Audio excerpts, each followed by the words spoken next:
Well, g'day, folks. Today we are joined by one of the best footballers of all time. He's a three-time premiership player with the Brisbane Lions, also a three-time club best and fairest, Norm Smith medalist, and a Brownlow medalist back in 2002. And he was on the TV show Survivor. He's also started a great academy called the Simon Black Academy. Looking forward to speaking to the great Simon Black. Welcome to Legends with Bevo. Thanks to the Holdy Hotel, Coopers, and Anytime Fitness Glenelg. Well, Simon Black from the Simon Black Academy. Great to have you on Legends with Bevo. What a privilege to chat to such a legend. Mate, how are you going over there in Brisbane at the moment? And tell us more about the Simon Black Academy. Yeah, thanks, Bevo. Nice to be with you, mate. Going well in this isolation period. All was good. We actually went to Fiji on a family holiday.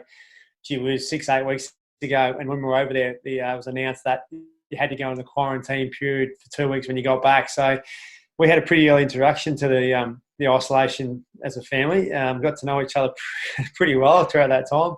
All going well, thanks, mate. Our academy program is still continuing. We are fortunate. Our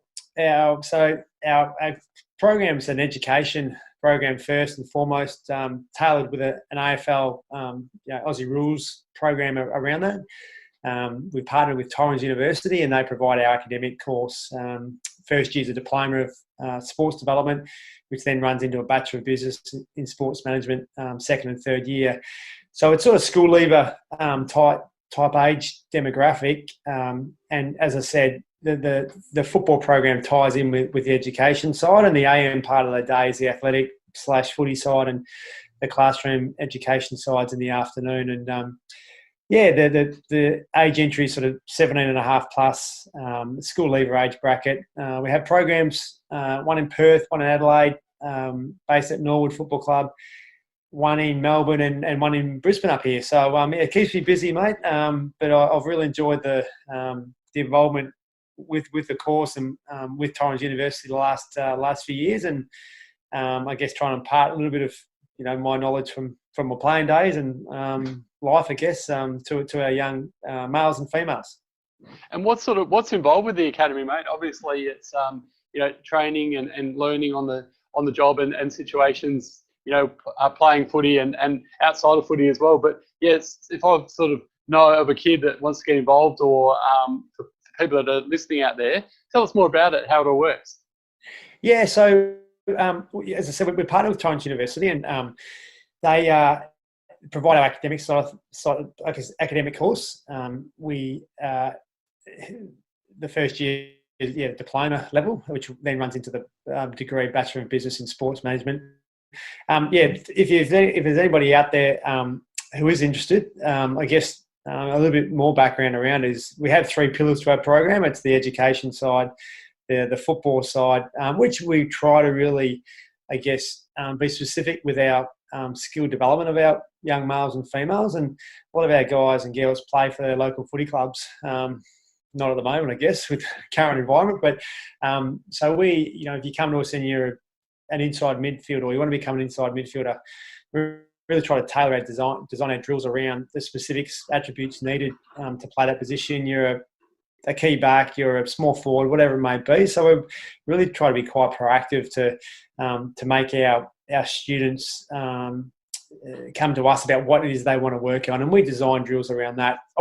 Obviously, there's a lot of group training that takes place each week and each session, but we really try to separate ourselves by giving our students a bit of a customised approach to their footy development. And we're fortunate to have some ex-AFL players and coaches as our mentors for our student athletes. All our coaches in each state have got some level of AFL background, from Gary O'Donnell, former Essendon captain in Perth, Richie Douglas, Adelaide Crows player in Adelaide, Michael Barlow in Melbourne. I'm based up here in Brisbane with Nathan Clark. And I guess also some would say most importantly, our third pillar is our personal development space, where we try to give our students an opportunity to learn about leadership, about goal setting, the importance of goal setting, nutrition, and yeah, just to make our program a bit more of a rounded approach, Bevo, and that's the thinking behind that. So we have a website.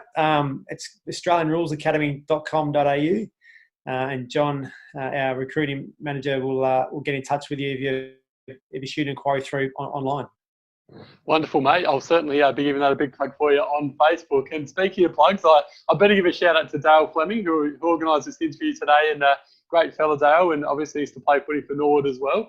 What's your relationship with Dale, and I guess how did you get sort of involved with the Norwood Footy Club, and what made you choose them over any other sample clubs, Blacky?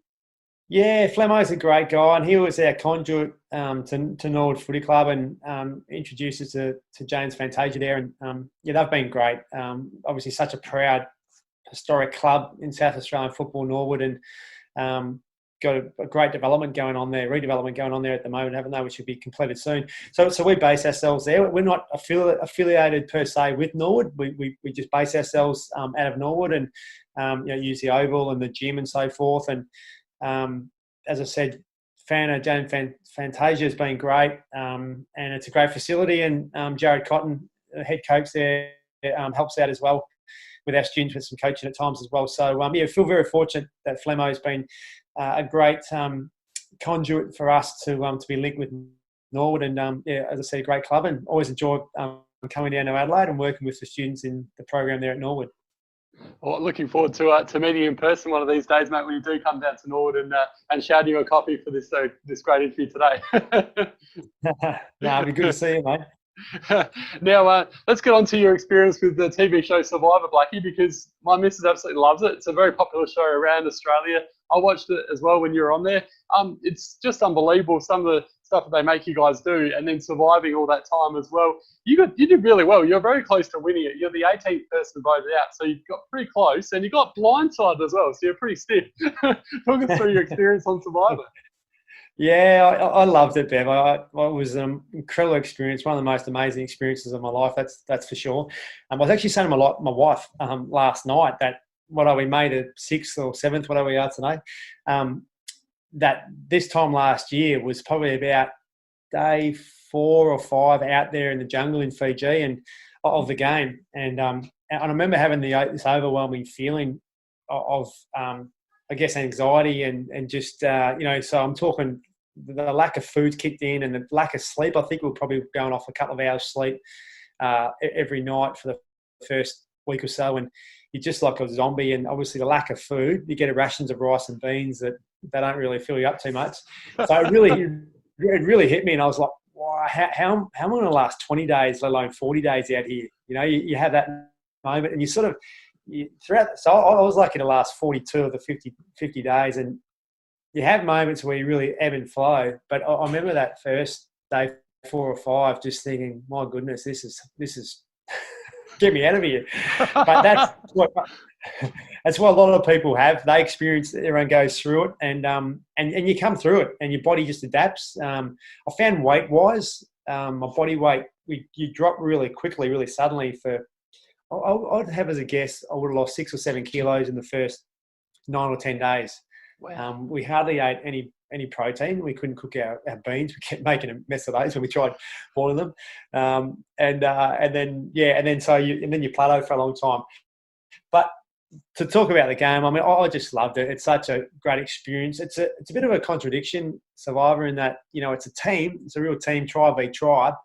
Until such time you lose a challenge and you got to go to tribal council and vote someone out, and then it's every man for himself, and that's when the line and the backstabbing and the real gamesmanship comes out. And a lot of people sort of said to me, I said, "Oh, how did you go with that?" I couldn't imagine you'd be great at that. And I was like, well, to be honest, once you're in that environment, you become a part of it. And I remember the first year Anastasia that got voted out. I remember talking to her the day we lost a challenge, therefore we had to go to tribal council. And I said to her around camp that afternoon, I said, Anastasia, I guarantee 100% I'm not voting for you tonight. And then literally less than 30 seconds later, I went and spoke to a couple of my alliance members, and they were really strong, wanted to vote out Anastasia. So sure enough, she lost her middle stump that night, and I thought, might as well happen straight away, start lying. But no, great experience, mate. I totally loved it, and I'll do it all again tomorrow. Oh, that's wonderful, mate. And yeah, he's such a nice guy. So I can imagine you'd feel terrible doing that because you wouldn't want to offend people, and especially when you said to her that you were going to stay on her side and then have to vote her out. That's tough, isn't it? Yeah.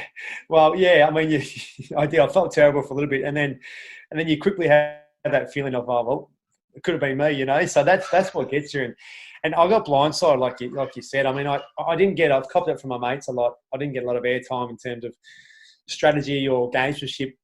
Unfortunately, you know, but you know, it is what it is. Yeah, when I got blindsided by Luke, really was in a great game, survivor player. My plan was to try to get Abby out that night, and anyway, they all told Abby the plan, and I got blindsided. But I went off to Exile Beach, managed to come back into the game, and I got stitched up beautifully again by Luke and Harry because they had some old clues to idols that they'd previously found, and they replanted them in the jungle. And silly me found them, and one of them was like, there's an idol in the shelter, and so I kept looking through the shelter for about 12 hours, and it ripped it apart. And then Luke's one said there's an idol underground, which I dug for 24 hours, just all through the night. I got paranoia, just thought there was someone following me, and I just went a bit mad. So. Yeah, test you, mate, mentally, that's for sure. Oh, that's wonderful. And how do you go sleeping? Because I can just imagine, like, there's not much to sleep on. It doesn't look very comfortable at all, Blacky. Yeah, I know. Well, the first night we built our shelter, and they put bamboo on the floor, and I've got a pretty ordinary back with some back issues, and I'm not sleeping on that. There's no way. So I went down the beach, and the tide was out, and I was sleeping on the sand. And not great, mind you. And then the tide must have come in throughout the night. And I woke up, the big wave crashing on me, soaking wet. And just, this is horrible. But so welcome to Survivor. But yeah, you throw palm fronds down. We got rid of that bamboo on the floor, and you throw a few palm fronds down, and you kind of just adapt and get used to it. Big, massive crabs though. Like I'm talking like almost basketball size, big crabs sort of floating through our camp at night, and you're hoping you weren't going to get bitten by them, and there's sliders around. So, but mate, yeah, I loved it, mate. We'll do it all again. Well, let's hope we see you in the future with the All Stars, mate, because that was really good, that All Stars series that was on recently. Yeah, it was great, wasn't it? Yeah, I loved it. Yeah, it was a fantastic season. Hey, now let's talk to you about your illustrious footy career, because this is certainly something we can talk about for a long period of time. A three-time premiership player, three-time best and fairest at the Brisbane Lions, Norm Smith medalist, and also a Brownlow medalist. The list goes on, Blacky. Talk us through the footy journey and how it all began and how you end up at the Brisbane Lions. Yeah, Bevo. So I'm a Perth boy. I was actually born in Mount Isa here in North Queensland, but grew up in Perth. And yeah, I was a big West Coast Eagles fan growing up. I started playing from about the age of 9. Dad was a Kiwi, so I think I played rugby before I played Aussie rules. So East Fremantle was my waffle club, and I sort of went down there as a 16, 17-year-old to play some Colts, and I was always a really skinny kid. I never really filled out until probably sort of early to mid 20s. I was I was always pretty skinny, so I never really thought I'd be good enough or big enough to play for footy, and it wasn't until I was sort of 18 and managed to represent WA in the National Carnival that year that I played in that and came back and started hearing whispers that I might get drafted. And as I said, West Coast were my team, and I did some sprint work with them because the knock on me was always my pace and my lack of. And I did some work with their sprint coach, and he helped me a lot, helped me get a lot stronger, and just gave me a couple of yards, I would have thought. They made me do a test one afternoon, and I had to get a certain time over either 20 or 40 metres, and I didn't get that time. And so they're like, yeah, we won't be interested unless you're there late in the draft. They told me openly. And anyway, so I picked 31. Brisbane picked me up. And at the time I had really mixed emotions because I was a Perth boy, wanted to play for either the West Coast or Fremantle. And, moving the other side of the country at 18, it's a big, I know kids every year do it through the draft, but it is a big thing. And I was pretty well looked after at home and had, your life around you in Perth.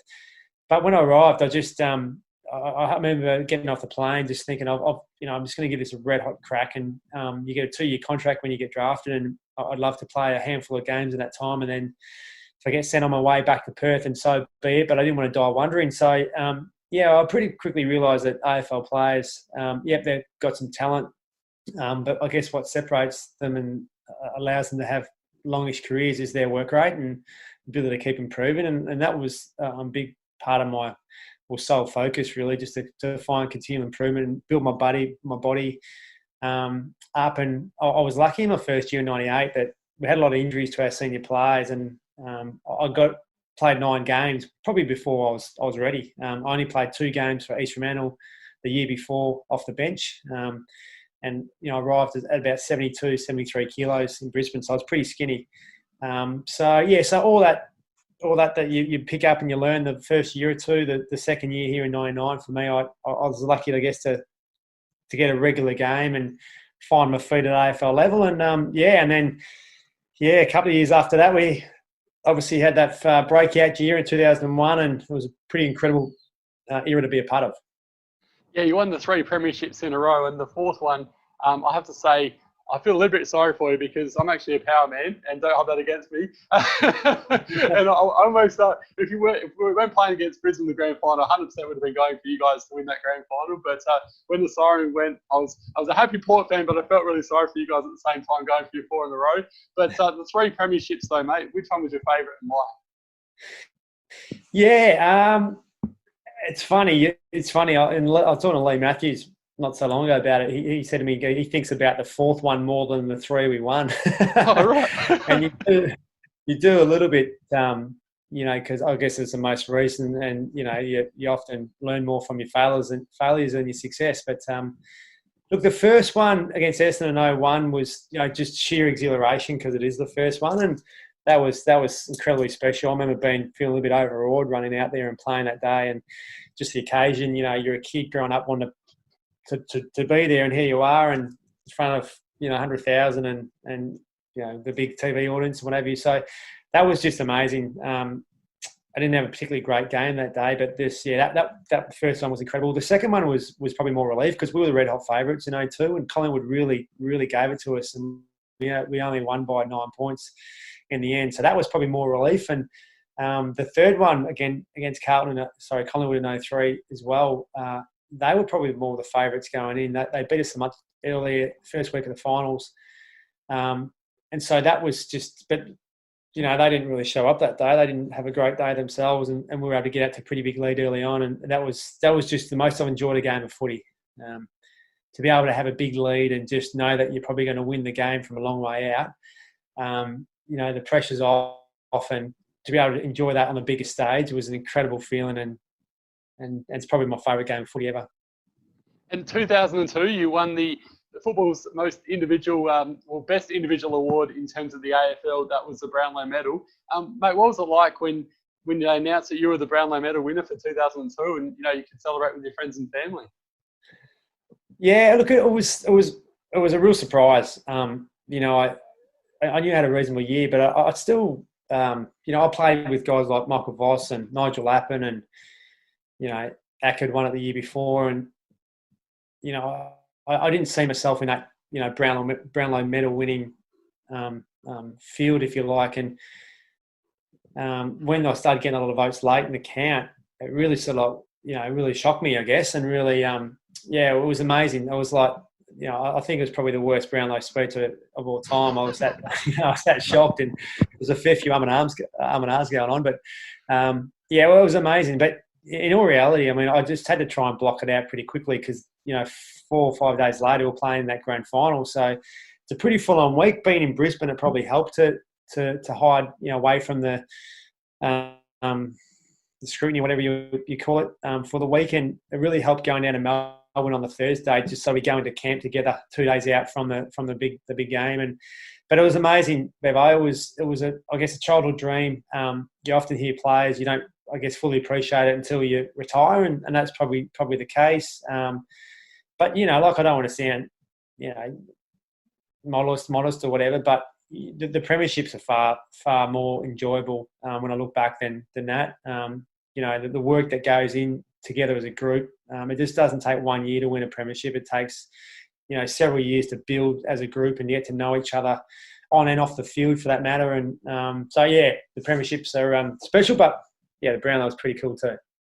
Yeah, I've been lucky enough to win one flag myself, mate. Nowhere near, obviously, the standard of AFL, but any premiership's a good one, as they say.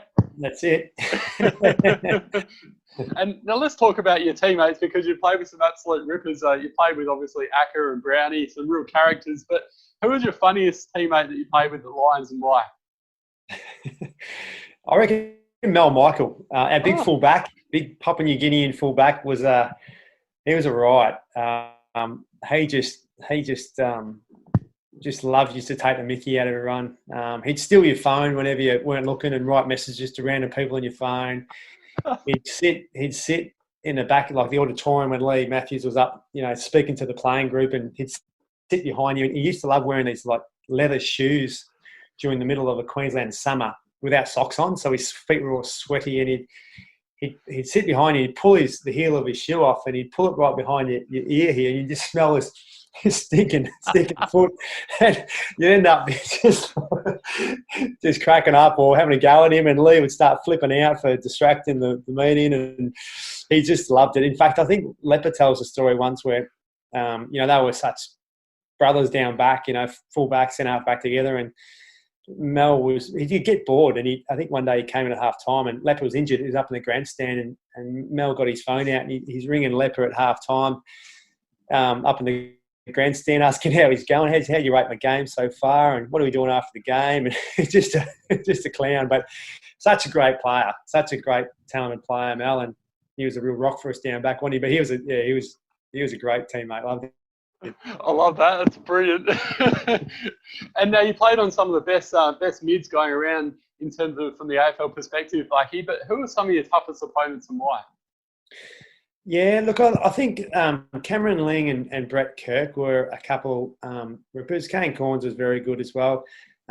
Lingy particularly because he was a lot bigger than I was, and he played from behind, and he'd really, I guess, piggyback you around, and just you wouldn't have much space to get away from him. He's a great runner for his size, probably 12 or 15 kilos heavier than I was.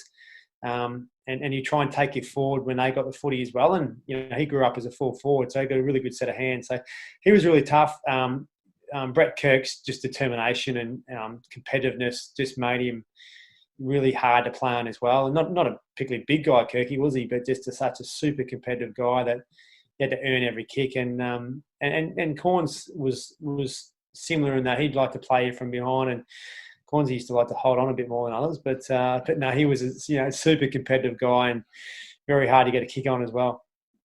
Yeah, I remember that grand final in 04. That's one of the roughest or toughest grand finals I reckon in recent years, other than probably 89, but that I remember. Some of the biffo and the stuff that was going on during that game, Blacky, it would have been unbelievable to be a part of it. Yeah, well, actually, I was talking to you off air before that. We're doing these Zoom calls at the moment with my academy program. We're having some guest speakers on, and we had Choco Williams drop in yesterday, and asked him briefly around the 04 grand final, and because they came at us or after us before the bounce even physically. They really attacked us and probably put us on the back foot. It's a boxing fight. They threw the first punch, and they really unsettled us. And to their credit, they did a great job of that. And I guess that was a real tactic driven by Choco. And so not sure what I was going to say about that, but not great memories that day, mate. No, I won't talk about it too much, buddy. That's all right. But one thing I love about footy, though, and you mentioned before, you talked about the guys that you played against, and obviously, there's that white line fever when the siren goes. But one thing I respect about AFL players, the off-the-field relationships that you guys have. Like you catch up with your Kane Corns and these sort of guys post-footy, and it's just so wonderful to see the relationship you still have, considering how hard you went at each other during the games over those years. Yeah, absolutely, Bevo. Yeah, I mean, I hated those guys when I was playing. I'd play on those three probably for about 10 years. Kirky, Lingy, Cornsey, and you really have obviously a real respect for each other during that time, but a real dislike. But Lingy wouldn't meet a better bloke. He's a great guy, and the other two I don't know as well. Kirky I know a little bit. Cornsey not so much. I don't know him overly well, but just great blokes. They'd be mates who live in the same city. I'm sure I'd catch up with them a lot. So it's special that respect and admiration you have for each other, and I guess it's based just on the competitive nature that each of us are when we're out there. But when it's all over, you shake hands, and when it's all over your career, I guess you have more respect for what you went through together and how hard you pushed each other. That's wonderful, mate. And before I let you go, I just want to ask you about Lethal as well, because he was a very tough player on the field. What was he like as a coach? He'd like to dish out a few sprays? Yeah, Lee was an incredible coach. You hear all us players that played under him talk about he had a great ability to simplify his message and make the, I guess, somewhat complicated basic. He was very, very much a percentages man, coach-wise, with his decision-making. And we played an era that was still quite simple in that time. And I think we had like 10 building blocks was the foundation of our game under Lee during that era. Some pretty basic stuff. Make sure you're behind, punch the ball. Don't try to mark it. That was one I remember always hearing from Lee. And but just a wonderful manager. I guess it's one thing to climb the mountain once and win it like we did in 01, but for him to challenge us individually to continue to improve and find areas of your game to improve, I guess was a mark of Lee's coaching. And then collectively as a group, how do you get better every year? And he used to always say to us as well. He said, "Boys, here we are, preliminary final week. All we've done is qualify for preliminary final. You win that, you win a grand final. Boys, I'm sorry to say, all you've done right now is qualify. You haven't won anything." And he used to talk about the pyramid of games you had to win back with a 16 competition. Play finals. It might have been 12 or 13 wins to make the top 8. To be top 4 might have been 16 wins, 15 wins, perhaps. I forget exactly what it was. Top 2 sort of thing. And then he'd sort of, and we'd review that once a month, how we're going in the course of a season. He was just a great operator. So many life lessons, so many I guess, one-liners or, life lessons that he's taught us. And I guess some of those have come down from the great Alan Jeans and John Kennedy that he played under over time. And just a great, fantastic guy. A lot more relaxed these days when he's out of the coaching world, and but just got to feel very fortunate being able to play under such a wonderful football person in Lee Matthews. And it gave us great confidence when he was up in your box, running out in grand final day. When he had your back, it gave us as a playing group enormous confidence. It's wonderful, mate. Well done to you. And obviously, those 3 flags certainly go down as one of the greatest football teams of all time, especially in the last 20 years, that's for sure. Also, mate, before I let you go, the Simon Black Academy, where to from here, so the next 5 years? What sort of plans do you have in future, and where do you sort of see yourself going forward?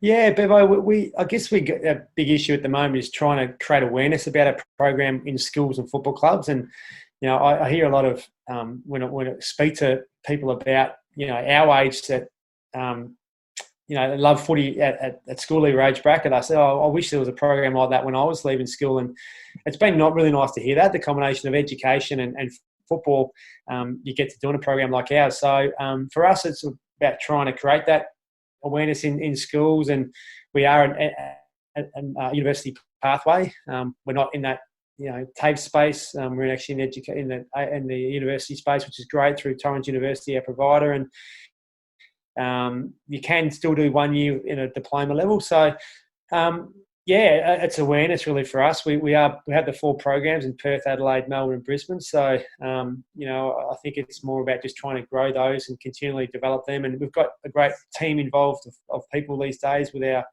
coaches and our mentors and our tutors of our students. So Bevo, it's really about just trying to continue the growth of the program and the awareness in each state. Well, keep up the great work, mate. Absolutely love the academy, and as I mentioned earlier, I'll certainly give it a good plug for you, and look forward to seeing where it goes from here. And also, I love your work on Triple M as a commentator, and you're looking forward to the season starting soon and hearing your great expert advice and expert opinions on this great game of ours. Oh, good on you, Bevo. Thanks, mate. Appreciate it. It's been really nice to have a chat with you, bud.